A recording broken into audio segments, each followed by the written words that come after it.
Anton's POV. Naiinis si Anton na makarating sa mansyon pero mukhang mas maiinis siya sa bungad ng lolo Dante niya sa kanya. I know how you've been, Anton. And I'm telling you now, stop seeing that woman. Galit na sermon nito sa kanya. Napaiwas ng tingin ang Kuya Andre niya at napasimsim sa hawak na tasa ng kape habang si Aldrin naman ay ngingiti-ngiti. Sinamaan niya ng tingin si Aldrin dahil pakaramdam niya ay itong naglaglag sa kanya sa lolo nila.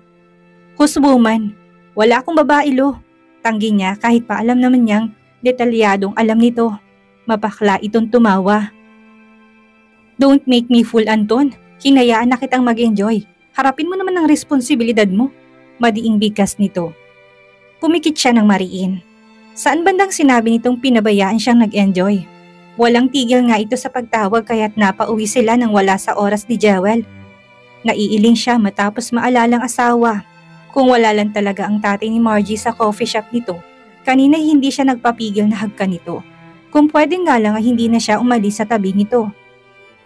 Ano na naman po bang responsibilidad? May inis ng tanong na alam niyang kinainis ng matanda. Watch your tone, young man, sita nito sa kanya. Hindi na ako bata. Natigil siya matapos makitang nagbabantang tingin ng kanyang Kuya Andre.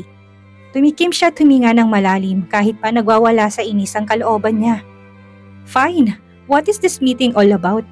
Hindi kasi niya maintindihan kung bakit gustong-gusto itong pauwiin siya, gayong nandito naman pareho ang mga kapatid niya. Have you talked to Margie lately? Seryosong tanong ni Don Dante. Tamad siyang sumandal sa sofa. Ayaw na nga niyang kausapin si Margie at wala siyang rason para tawagan to. No, why would I? Sabi ko nga po sa inyo, wala kami. Malamig niyang tugon. Pero imbis na magalit ang lolo niya, itila kumalma pang itsura nito. Good, I want you to call off the engagement with her as well. Kalmadong bigkas nito na nagpatulala yata sa kanilang magkakapatid. What? Tama bang narinig ko na gusto niyong itigil ng engagement namin ni Margie? Paninigurado niya. Tumango ang lolo niya. Seriously? Why? Wala naman talaga kami engagement pero bakit ganyan ang gusto niyo? Imbis na ang lolo niya ang sumagot ay sumingit si Aldrin sa usapan. Don't you like that? You can be free as a bird. May chance ka na magpakasal sa iba. Pinagdidiinan pa nitong dulo kahit pa alam naman nitong kasal na siya kay Jewel. Agad itong nagtaas ng dalawang kamay at tumaktong zinizipper ang bibig na naging matalim ang mga tingin niya rito. So, Anton is now allowed to marry whoever he wants? Paninigurado ng Kuya Andre niya kaya't nalipat ditong atensyon niya. Para siyang timang na naghihintay ng sagot mula sa lolo niya. Kapag umuo ito, ay ipapakilala niya kagad si Jewel dito. Kaya lang ay nadismaya siya nang umiling ito. Is that a no-lo? Sabi niyo ay itigil ko ng engagement namin ni Margie kahit na wala naman talaga. Tapos ngayon hindi pa rin ako pwedeng magpakasal sa iba? Hinanakit niya. Sumeryosong tingin ng lolo niya at diretso lang sa kanya. Hindi na nga nito pinansin si Aldrin na humikap at sumandal sa sofa. Siguro hindi pa nabanggit sa'yo ni Margie. Panimula nito. Ang alinlo, I don't honestly talk to her. Umayos ng upo ang lolo niya. Oh well, narinig ko lang sa ibang shareholder ni Melvin Carillo na may kapatid pala sa labas si Margie and I am curious about this another Carillo. Kwento nito. And does that matter? Litong tanong niyang Kuya Andre niya. It does, because the sad woman is going to take over his father's company. Sa madaling salita, siyang magmamanage ng kumpanya at posibleng siya rin ang magmamana. Paliwanag nito sa kanila. Parehong namangha ang mga kapatid niya pero siya'y napataas lang ng kilay. Tama bang intindi niya na may kapatid sa labas si Margie? Babae at posibleng magmana ng kumpanya ng mga Carillo. Papaano si Margie kung ganon? Kaya ba ayaw mong pakasalan ko siya ay dahil hindi na siyang tagapagmana? Malamig niyang tanong. Parang ayaw niyang ang likaw ng bitukan ng lolo niya sa araw na yon. Kapag gusto nito ipipilit siya sa isang babae at kapag ayaw na, paatrasin na lang siyang bigla. Hindi naman sa ganon iho, pero parang ganon na rin. Margie have no idea about business. Pero itong anak sa labas ni Melvin Carillo ay balita ko matalino at magaling sa negosyo. She can be an asset to our family. Nakangising bigkas ng lolo niya. Asset to our family? Naunahan siya ni Aldrin sa pagtatanong noon, pumirmi ang labi niya. Bakit parang pagkatapos ng usapan nila ay dehado siyang muli? Exactly. I want Anton to marry this girl instead of marrying Margie. Natuto ang anunsyo nito na akala mo'y simpleng bagay lang yun. Napatayo siya at naglapat ang labi niya, kumuyo ang kamaon niya at pilit kinakalmang sarili kahit pa nangungunang galit niya ngayon. Hindi niyo ako pwedeng ipakasal kung kani-kanina't basta-basta kung kailan niyo gusto. Medyo tumaas ang boses niya dahilan upang malamig siyang tignan ng kanyang lolo. You will be in good hands, Anton. Hindi mo na kailangan mag-manage ng kumpanya. Kasal lang, Anton. Madiing paniwanag nito. Napangisi siya. Tingin niyo ba madaling salita yang kasal lang? Sinabi ko na sa inyong kasal na ako at hindi ako magpapakasal sa kahit sinong babae. Naiinis niyang sagot. Napatayo ng Kuya Andre niya dahil sa sigaw niya. Samantalang nakakatunaw na tingin naman ang binigay ng kanyang lolo Dante sa kanya. Calm down, Anton. Paalala ng Kuya Andre niya. Don't tell him again that you are married. You are making the situation worse. Mahinang sermon nito sa kanya. Tinatak niya sa isip ang sinabi ng mga kapatid niya. Huminga siya ng malalim para kumalma bago nagsalita ulit. I'm sorry, Lo. I didn't mean shouting at you. But please, let me decide on my own. Ako magpapakasal at hindi kayo, kaya't hayaan niyong ako magdesisyon. Pakiusap niya rito. Nagangat ng mukhang matanda bago hinawakan ng tungkod at tumayo. This is just a matter of yes or yes, Anton. Bibigyan kita ng pagkakataon na kilalanin ng bunsong anak ni Melvin Carillo. Kahit magustuhan mo siya o hindi, pakakasalan mo pa rin siya. May otoridad nitong Big Cass. Hindi niya mapigilang tumawa ng mapakla. Wala pa rin naman siyang choice sa sinabi nito. Isa pa, hindi siya magpapakasal sa hindi niya kilala at hindi sa isang anak sa labas.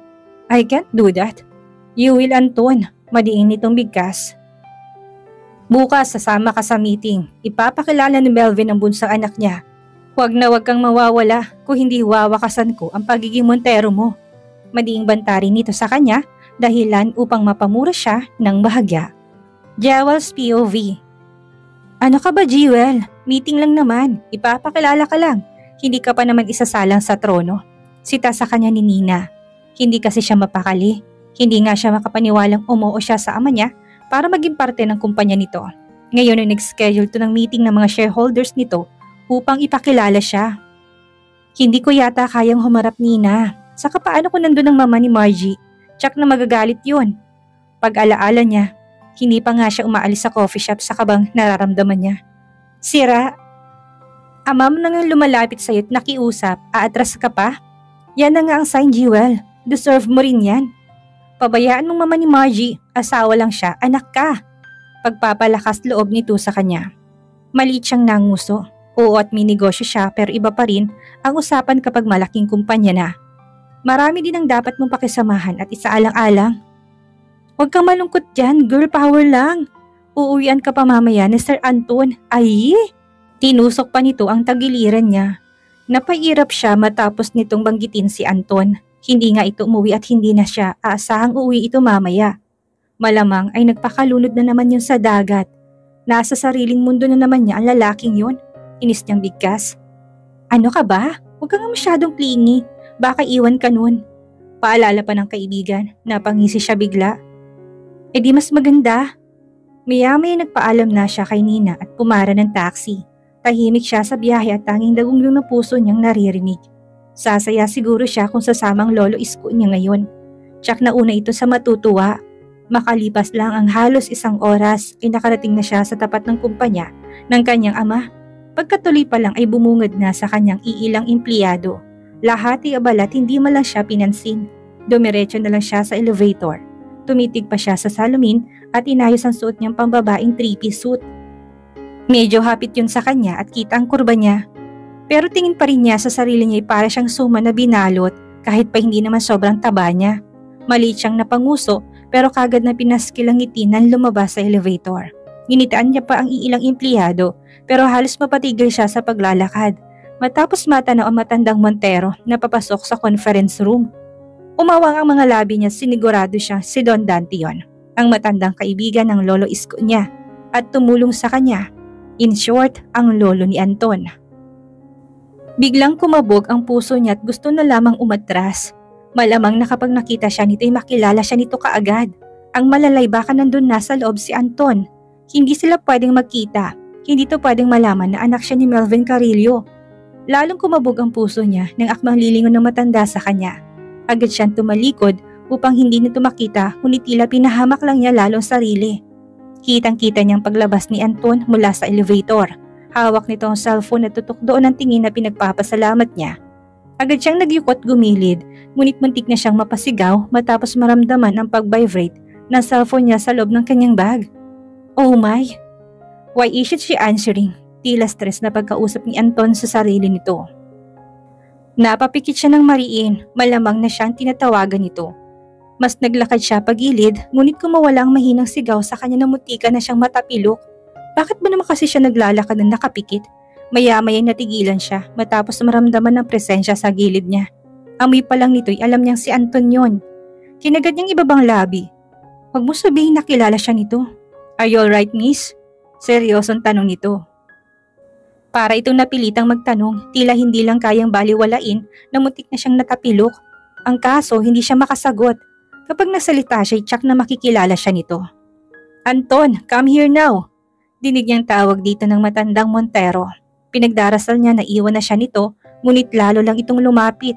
Nalamig siya na maramdaman ang mahigpit na hawak sa braso niya. If you'll excuse us, Anton, I need to talk to her.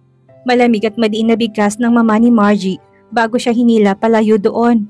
Hindi niya alam kung magpapasalamat siya pero mabuti na ring hinila siya nito. Sinulyapan niya pa ng isang beses si Anton, ngunit agad siyang umiwas ng tingin at tinakpan ng muka nang makitang kunot noong nakatanaw ito sa kanya. Leave, Jewel. I don't want you here. Parang kang bigkas ni Mrs. Susan nang makalayo sila at dalhin siya sa isang opisina. Sinarado nito yun at namewang sa harap niya. Awang ang labi niya at kahit alam niya ang gusto nitong mangyari ay hindi siya maka-oo. Po, pero gusto po ng ama ko. Ama mo? Si Margie lang ang anak ni Melvin. Si Margie lang din ang magmamana ng kumpanya. At si Margie lang din na ikakasal kay Anton. Galit na sigaw nito. Alam naman niya mga yon pero gusto niya ipaglaban ang karapatan niya bilang isang Carrillo. Hindi ko naman po aagawan si Margie. Hindi! Anong ginagawa mo dito kung hindi mo siya aagawan? Tumaas ang kilay nito sa kanya. Alam niyang ipapakilala siya ng ama niya at bibigyan ng trabaho sa kumpanya. Ibig sabihin, magiging parte nga siya ng kumpanya samantalang si Margie ay hindi. Leave! Umalis ka na at huwag ka na magpakita ngayon. Lalo na't nandyan ang mga Montero. Magpapakilala ka kapag kasal na si Margie at Anton. Hindi ngayon. Malamig nitong utos. Kumuyom ang mga kamao niya, tinatanggalan siya nito ng karapatan at hindi siya makapalag dahil doon. Huminga siya ng malalim. Siguro tama ring sumunod dito, lalo na't nandoon si Anton. Hindi rin naman niya pwedeng ipagmayabang na asawa na niya si Anton dahil lalala lamang ang sitwasyon. Sa ngayon ay aalis siya upang iwasan na rin makita siya ng mga Montero. Sige po, papayag ako. Pero sa susunod, hindi na. Kapag pinilit ulit ako ng ama ko na magpakilala sa kumpanya ay hindi ako tatanggi. Karapatan ko pong makilala. Madiin at may katapangang bigkas niya. Dahilan upang maglapat ng madiin ang labi ng ginang. Ang kapal din naman ng mukha mo. Anak ka lang sa labas. Bayaran ng nanay mo. Malamang bayaran ka rin at aagawin mo si Anton kay Margie. Galit na sigaw nito sa kanya. Hindi niya inaasahan na mga yon, nangilid ang luha niya tila pinunit ang puso niya. Hindi po ako ganon. Manahimik ka. Katulad ka rin ng nanay mo na mang-aagaw ng asawa. Mas galit na sigaw nito. Tinikom niyang labit kahit na gusto niyang mga tuwiran, pinili niyang manahimik. Tinahak niya ang pinto, ngunit hindi pa siya nakakalabas ay tumama na sa likod niya ang mamahaling bag nito. Napaigik siya sa sakit dahilan upang tuluyang bumagsak ang mga luha niya. Sige, lumayas ka. Lumayas ka na rin sa buhay namin at huwag ka manggulo pa. Muling sigaw nito bago siya tuluyang makaalis sa opisinang yon. Napahikbi siya at napasinghap. Hindi naman niya mabagong katotohanan na naging kabit ang mama niya. Pero hindi niya matanggap ay ang sabihin kagaya siya nito kahit hindi naman. Lalong nanikip ang puso niya dahil sa pag-iyak. Kung hindi nga lang nag-vibrate ang cellphone niya, hindi siya titigil sa paghikbi. Pero kahit nang kunin niya yun ay nanginginig pa rin ang labi niya. Ang malalay si Anton pa ang tumatawag. Agad niya yung sinagot at pilit inayos ang boses niya. Kahit pa kumakawala pa rin ang hakbi sa labi niya. Hello? Mamaya na lang. Aabala pa sa coffee shop. Pagsisinungaling niya rito. Mabigat tong bumuntong hininga. I saw someone familiar today. Panimula nito na kinakurap niya. And she's crying right now in front of me. Mabigat nitong bigkas. Nabitin sa ere ang paghinga niya sa sinabi nito. Mabilis na nagangat siya ng tingin at halos mapatda siya matapos masalubong ang madilim na titig ni Anton na ngayon ay nakatayo sa harap niya sa hindi kalayuan. "Why are you here, Jewel?" Malamig ditong tanong, pero mas nanlamig siya sa pagbigkas dito sa pangalan niya. Hindi makasagot si Jewel. Sa oras na yon ay wala siyang maisip na kasinungalingan. Nataranta pa siya matapos makitang pagbukas ng conference room at lumabas doon ang matandang Montero. OMG, may hina niyang bigkas. Napasulyap si Anton sa likod nito at bago pa man magtungo ang mga mata ng matandang Montero sa kanila, ay nahapit nitong balikat niya tinangay paalis doon. Lakad takbo sila hanggang sa harap ng elevator. "Anton!" Malakas na pagtawag ng lolo nito na hindi pinansin ni Anton. Saktong pagbukas ng elevator ay kagad siya nitong tinulak doon ng marahan at sinandal sa salamin. Inabot nito ang buton patungong ground floor bago siya mariing tinitigan. Napayuko siya ngunit inangat lang nitong mukha niya kaya't wala siyang magawa kundi tingnan ito ng diretso sa mata. Pinunasan pa nitong pisngi niya pero alam niyang galit ito ngayon. "What are you doing here?" Malamig na tanong nito muli sa kanya. Nahigit niyang hiningat halos maduling sa sobrang lapit nito. Hindi siya makahanap ng tamang salita dahil dumadagundong sa kaba ang puso niya. Paano ba niya lulusutan to? "I'm asking you." "Nag-a-apply lang ako. Hindi ba nga sabi ko gusto ko magtrabaho dito?" Tinarayan niya ang boses niya upang maging tunog normal siya kahit pa nanginginig ng kalamnan niya sa kaba. Matalino si Anton pero hindi naman siguro nito iisipin na anak siya ni Melvin Carrillo. "Hindi ba't sinabi ko sa'yong huwag ka rito mag-apply?" Medyo inis at gigil na sigaw nito. Natikom niyang labi pero hindi pwedeng tumiklop siya ngayon kaya't inirapan niya ito at marahan tinulak palayo sa kanya. "Hindi ikaw magdedesisyon ng buhay ko." Inis niya ring singhal para lang matakpan ang kaba niya. "Kasal lang tayo sa papel." Kagaya ng ginagawa nito hindi siya pinatapos magsalita at siniil siya ng malalim na hagkan. Halos malunod siya at mawala ng hininga. Tinaas pa nito ang palapulsuhan niya at pininid sa bandang batok niya. Diniin itong sarili sa kanya't base sa hagkan nito ay galit ito sa oras na yon. Pinakawalan lang ni Anton ang labi niya. Nang tumunog ang elevator, senyalis na nasa ibaba na sila sa parking lot to be exact. Akala niya pakakawalan na siya ni Anton, ngunit tinila pa siya nito paalis ng elevator. "Anton, ano ba? Bitawan mo nga ako. Ano naman ba sa'yo kung gusto ko dito magtrabaho ha?" Galit niya ring sigaw dito. "Malinaw ang usapan natin na hindi ka mag-a-apply dito. Wala tayong usapan ng ganyan. Hindi ako pumayag." Putol niya sa sinasabi nito. Humigpit ang hawak nito sa palapulsuhan niya. Marahil na pagtantong tama ang sinabi niyang wala silang usapan. Napangisi siya. "Kasal lang naman tayo sa papel." Marahas nito binitawan ang palapulsuhan niya nang makarating sila sa sakyan nito. Hinarap niya itong ngunit kumabog ang puso niya matapos makita ang galit at inis sa mga mata nito.